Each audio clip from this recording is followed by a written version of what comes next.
Welcome to UAPB Currents. I'm your host, Shelly Roby Ingram, and today joining us we have from the Institute of International Education, Assistant Manager of Outreach and Special Projects, Mr. Lee Rivers, and Fulbright Alumni Ambassador, Ms. Michelle Williams. Thank you for joining us on UAPB Currents. And we're delighted to have you guys on our campus this week. We know that you're here to talk to the students about the Institute of International Education and some of the things that it is that you guys do. But before we get started, let's introduce yourselves to the community and our students who may not get an opportunity to meet you this week, and tell them a little bit about how you're involved with the IIE. Okay? Absolutely. Whichever one of you wants to start. Well, my name is Lee Rivers, and I work as the Assistant Manager of Outreach and Special Project for the Institute of International Education. I've been with them about 4 years now, and what IIE does is, or what it is rather, it's a private nonprofit organization. It's founded way back in 1919. Oh. And what we do is we just try to provide opportunities for individuals, for students, for educators to be able to exchange ideas with each other. And so we have over 200 programs.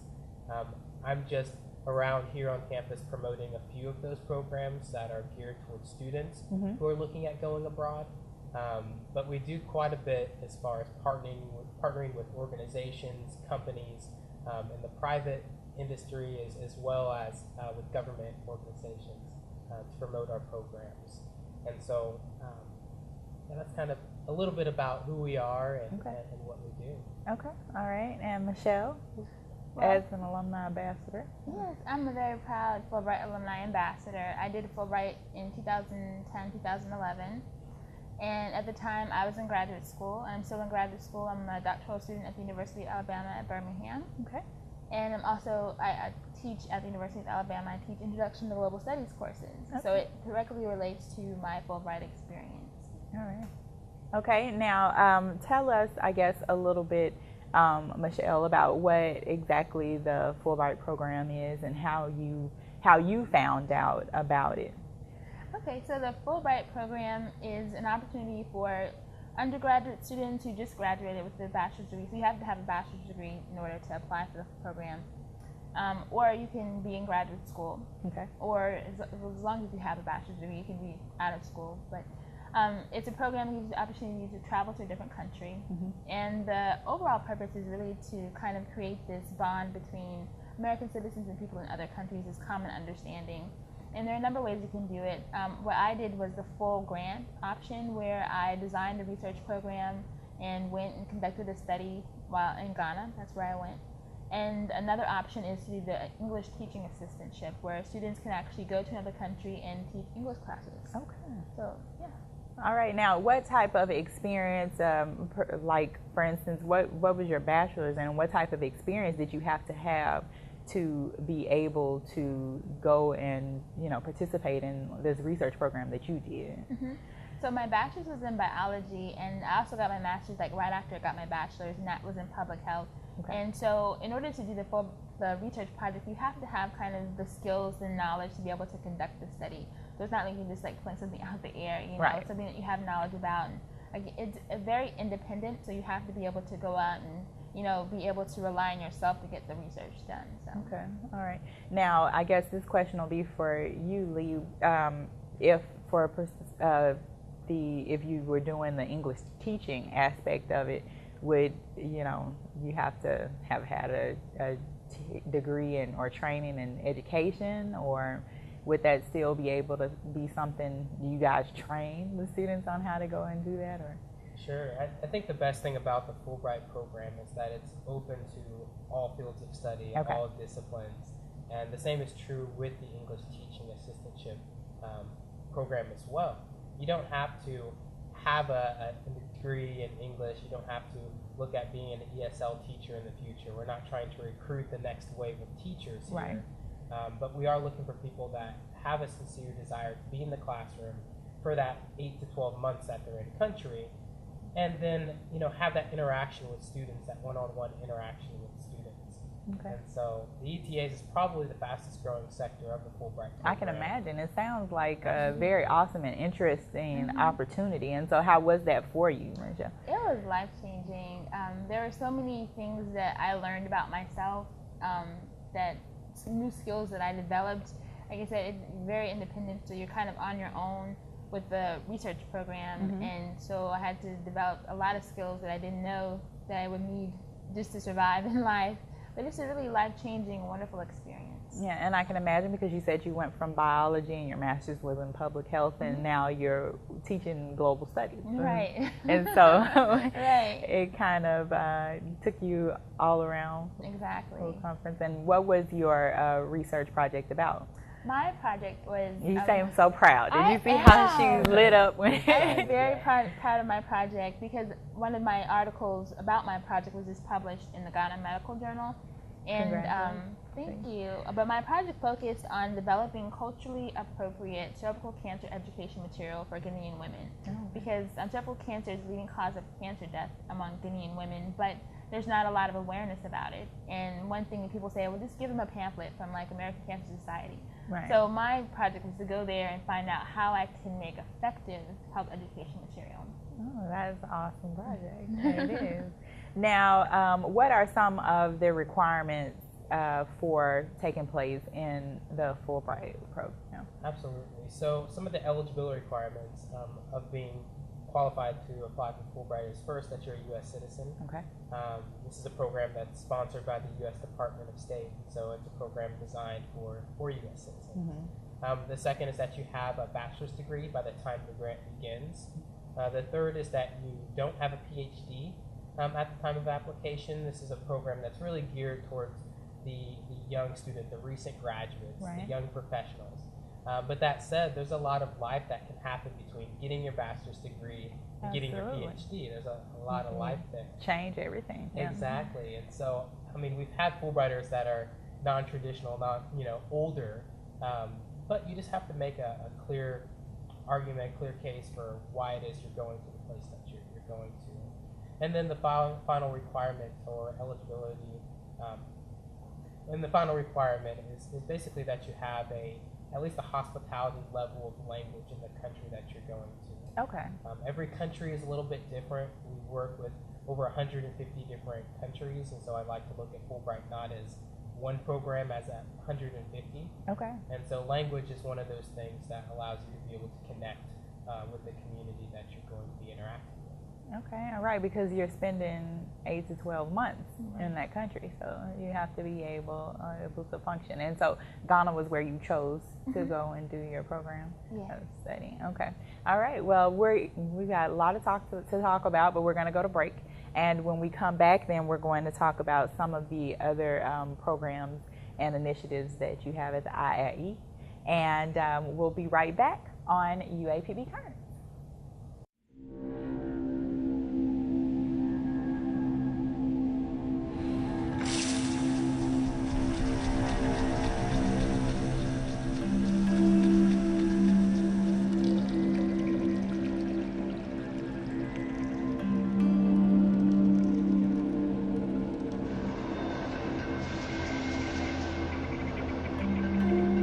When some people struggle with their mortgage payments, they become frozen, petrified.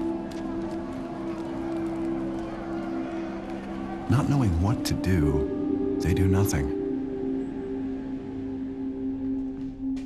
But the people who do something, the people who take action, are far more likely to get the most positive outcome. Making home affordable is a free government program. Call now to talk one-on-one with a housing expert about the options that are right for you. Real help, real answers, right now.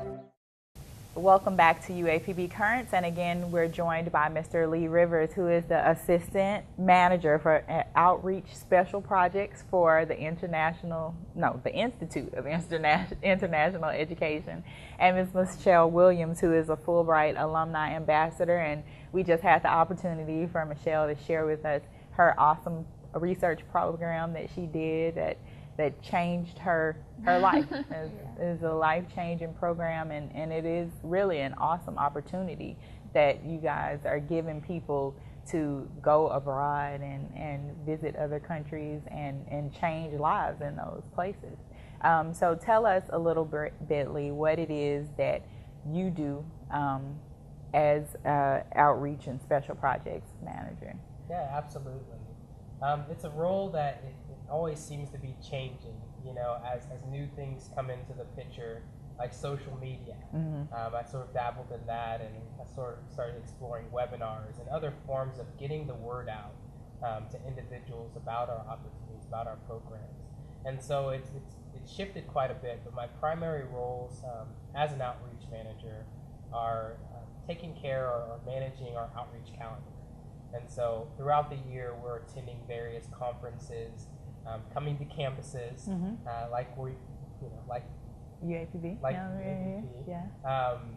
coming to campuses, going to conferences, and so I just make sure that I'm getting the right people in place, whether it's someone from our outreach team or someone like Michelle, who is one of our Fulbright alumni ambassadors. Right. And so managing that calendar as well as the budget that's associated with that. Okay. All right. Now, I know you told me that you work with not only the Fulbright program, which Michelle was a part of, but another program, the Gilman program. And so Michelle's told us a little bit about Fulbright and what it entails. So tell us a little bit about your other program that you work with. And so the Gilman, is that right? Yes, it's the Benjamin A. Gilman International Scholarship Program, which is a mouthful. So yeah, a lot of this stuff is scholarship. This is a program that's been around for 11 years now, and in its 11-year history, we've had over 10,000 alumni. We've sent students to over 130 different countries. It's really had a lot of success. This is a program, once again, it's sponsored by the U.S. Department of State, the Bureau of Educational and Cultural Affairs, and it's all about diversifying where students are going and the types of students that are going abroad. So we're really looking at diversifying the scope of who's studying abroad. Okay. All right. Now, what is the importance, I guess, that you see of our students here in the United States going to other countries? What effect does it have on a student's life? I mean, we know what it's done for Michelle, but what is it that those students have to look forward to and to drive them to want to leave home and go and live basically in another country and work? Yes. Well, we understand that it can be a big step. I know for myself, it was a huge step to be able to go from, I grew up in Kansas, and so go from Kansas to Australia in this case, where I did my first study abroad experience. But the value, I mean, I don't know if you can really put a price tag on what students can get from this type of experience. It's so transformative. Most lessons that you learn aren't going to be in the classroom. If you look back on your life and reflect on the things that you learned from the most, it probably didn't happen inside of the four walls of the classroom, but it probably happened outside of that. Right. And so I think that's why study abroad is so important, and international experience is so important, because it puts you in a new environment where you might not have your friends and family right there, and so you have to figure out how to adjust. You have to figure out how to work through that environment, work through that situation, that circumstance, and you really just end up growing through those experiences by putting yourself outside of your comfort zone. Right. Now, do you all help students develop their projects or their research projects or the programs that they're going to do, or help them decide what country would be the best fit for them? You said you went to Australia. Did you know anything about it before you went? Not much. And so what the Gilman Scholarship does is it provides funding for students to be able to go abroad. But really the help that they're going to get and preparing them to go abroad, that's going to come with them working on campus here with their faculty, with their study abroad advisor. Somebody here that knows them and can give them that background. Here on this campus, it's Dr. Pamela Moore. She's the contact, and she is a world traveler. So somebody that has tons of experience and can be able to relate those experiences or share those experiences with students and be able to prepare them to go abroad. Okay, all right. So the funding for the program not only takes care of the project that you're a part of or whatever that you're implementing, but it also takes care of your expenses and things like that, and getting there and back to Australia and Ghana.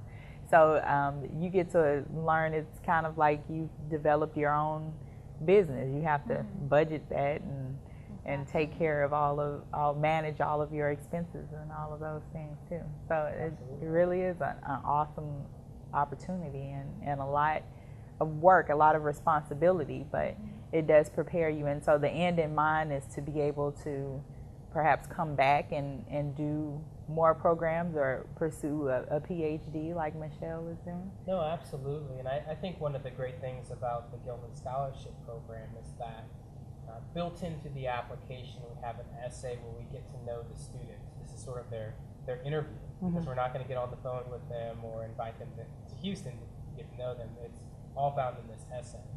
But there's a second essay that's called the follow-on service proposal, the follow-on service project. And with this essay, they're talking about what it is they're going to do once they come back to their community, to their campus, to share with their colleagues about study abroad, to share with their community about the Gilman Scholarship Program. And so there's sort of that give back. Right. You know, what are you going to do for the program? Right. And we found that that's really our most effective way of continuing to grow the program year after year. Yeah, because it's nothing like hearing the experience that Michelle had and seeing the excitement on her face when she said that, you know, her project was published, and that is, you know, there's nothing, like you said, that experience is the best way, you know, to get people's interest to grow. Absolutely. Yeah. Absolutely. It's powerful when students are able to see people that look like them, maybe come from similar backgrounds as them.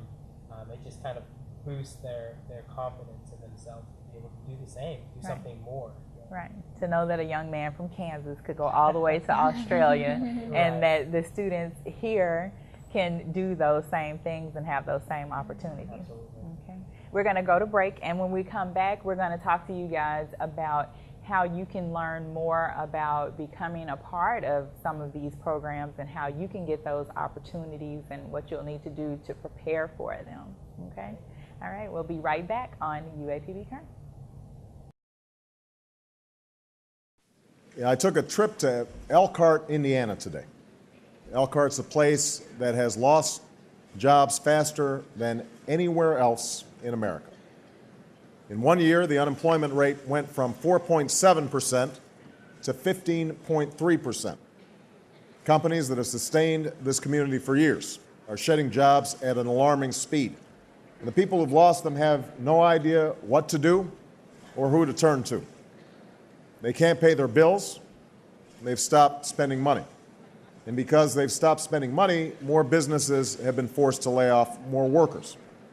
In fact, local TV stations have started running public service announcements that tell people where to find food banks, even as the food banks don't have enough to meet the demand.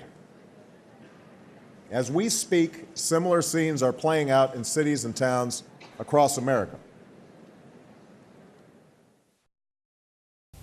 Welcome back to UAPB Currents, and again we're joined by Mr. Lee Rivers, who is the Assistant Manager for Outreach and Special Projects. I'm looking at this because it's a lot.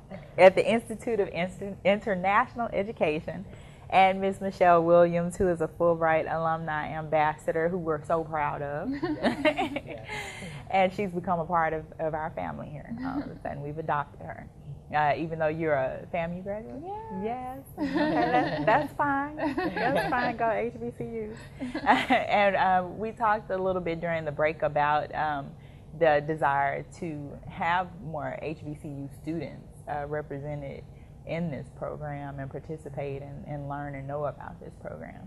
But I know you wanted to talk a little bit about some of the things that you need to be able to do to take place and participate in these programs. Absolutely. And so I think it all starts with having a goal in mind. Right. You know, students have to have a clear picture of where it is they want to go and what it is they want to do. From there, I think that's kind of where we come in as far as helping out with funding. But as far as getting more information about the program and really getting those details about what's involved in the application process, what makes a competitive application, we have a lot of resources out there. I had mentioned social media earlier. Mm-hmm. You know, we're on Facebook, we're on Twitter, we're on YouTube, we're on all of these sites. We're on all of these sites, we're on all of these locations, just so students have easier access to Right. us. And so our website's really going to be the best resource for individuals to get detailed information. For the Fulbright program, U.S. student program, it's going to be fulbrightonline.org. Okay. And then with the Gilman Scholarship Program, we're found at iip.org/Gilman. Okay. And I know that information is going to be on the screen. Right. So those are really going to be the starting places where people can get that information about who we are and what we're about. Okay. All right. And Michelle was going to take the opportunity to kind of, again, just tell everybody what that experience was like for you and why it's something that they should do, should look into, at least find the information about. You know, it's definitely something that young people should start thinking about now. Like, even if you're a freshman, sophomore, start thinking about it, because like you said, and I love the way that you put that, it's kind of like a business. You have to make sure that all your stuff is in order before you get ready to leave the country. right. So don't wait until you're a senior to say, well, maybe I should study abroad. Start thinking about it now. You know, like you said, do the background information on countries that you're interested in. You know, until you start looking, you might not know a country that you really want to go to. So you start saying, well, I'm interested in this field, or, you know, you discover things about certain countries. Like I had never planned to say, well, I just want to go to Ghana my whole life. You know, I just started doing some research and found a lot of interesting things about Ghana, and said I really want to go there. And so I encourage students, especially HBCU students, to really take away all the barriers and look at life as full of possibilities, and go out there and do things. You know, sometimes, and with me, like my parents, you know, they weren't always very supportive. You know, they don't want their baby going out in the world. No, you're not going. But, you know, even though I was really old when I went, you have to let all of that go, because you only have one life to live. Absolutely. And get out there and do it. Don't be afraid, but make sure you don't be crazy. You know? Be safe and make smart decisions.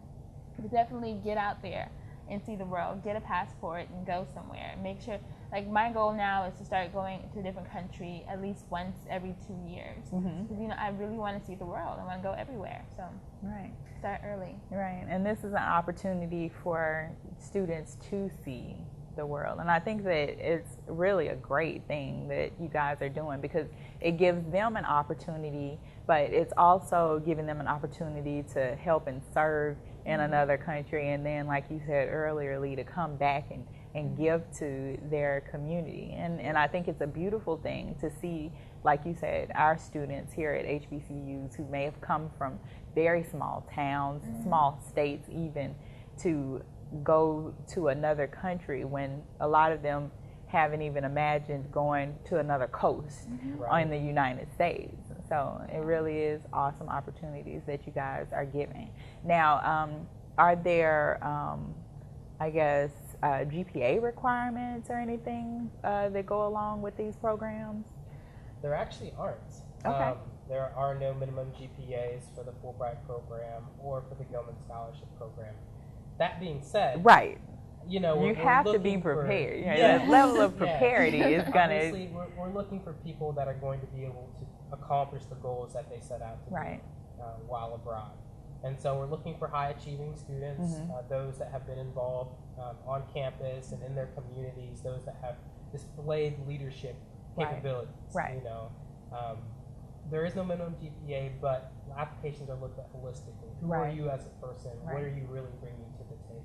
Right, and you said that it was a competitive program, and so I imagine, do you all ask for recommendations from, I don't know, students or people who know them, or you build it, it's up to the person to sell themselves and present what it is that they can do?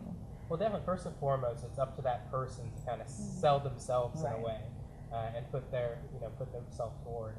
But with the Fulbright program, part of the application process does include letters of reference. So these are individuals, maybe from academia, maybe from your professional setting, that can not only speak to who you are as an individual, but really talk about what you're doing abroad and the impact that can have.